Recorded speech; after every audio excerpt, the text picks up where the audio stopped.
24 BCS পরীক্ষা হয়েছিল 2002 বা 3 এই সময়। ওই বিএনপি আমলে সেই সময় যে পরীক্ষা হতো, যত চাকরি হতো, এটা কিন্তু কারো পরীক্ষা টরীক্ষা না, ওই হাওয়া ভবন থেকে তালিকা পাঠানো হতো, আর সেই তালিকাই হতো। এবং সেই সময় ঢাকা কলেজে পরীক্ষা হয়, একটা বিশেষ কামরা তাদের জন্য আলাদা রাখা হয়, যেখানে বসে তারা পরীক্ষা দিয়ে পাশ করে চাকরিতে ঢোকে। তখন কোনো উচ্চবাচ্য নাই। এই যে প্রশ্নপত্র ফাঁস বা কোনো কিছু, এই যে অনিয়মগুলি তো তখন থেকে শুরু। আমরা সরকার আসার পর 2009 থেকে কিন্তু সম্পূর্ণ এই জিনিসটা বন্ধ করে দিয়েছিলাম, এবং যারা এই সময় জড়িত ছিল তাদেরকে ওখান থেকে সরিয়ে দেওয়া হয়েছিল।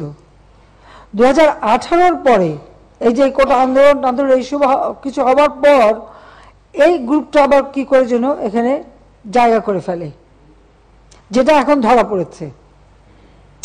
আমরা কিন্তু একটা জিনিস, অনেক সময় এগুলি ধরতে গেলে অনেকে বলবে এটা প্রচার হলে ভালো হবে না, ইমেজ নষ্ট হবে, অমুক। আমি তাতে বিশ্বাস করি না। কিসের ইমেজ নষ্ট হবে? অন্যায় বা অবিচার যেটা করবে তাকে আমি ধরবই, তাতে আমার উপরে যত মানে ইমেজ হোক কি হোক, এটা আমি পড়া করবো না। তাদের ধরতেই হবে, তাদের বিরুদ্ধে ব্যবস্থা নিতেই হবে, কারণ এগুলি যদি সরে দেওয়া যায় তাহলে এটা চলতেই থাকবে।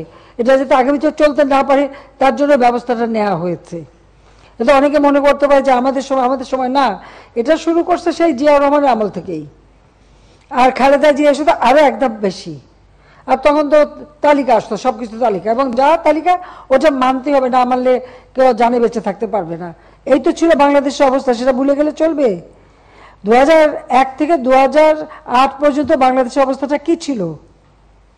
কেউ কোনো কথা বলতে পেরেছে? কেউ কোনো করতে পেরেছে? কি অবস্থা ছিল? এই যে অনিয়মগুলি করে রেখে গেছিল, সেইগুলিকে আবার সুস্থতায় ফিরে নিয়ে এসেছিলাম।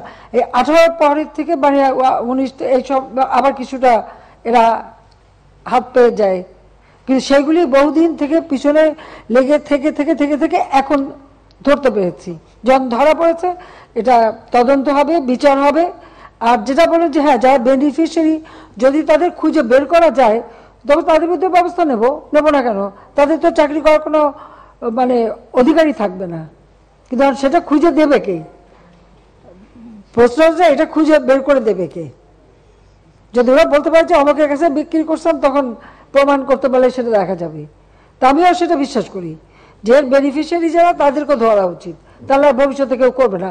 কারণ ঘুষ যে দেবে আর ঘুষ যে নেবে উভয়ই হচ্ছে অপরাধী, উভয় অপরাধী, এটা মাথায় রাখতে হবে।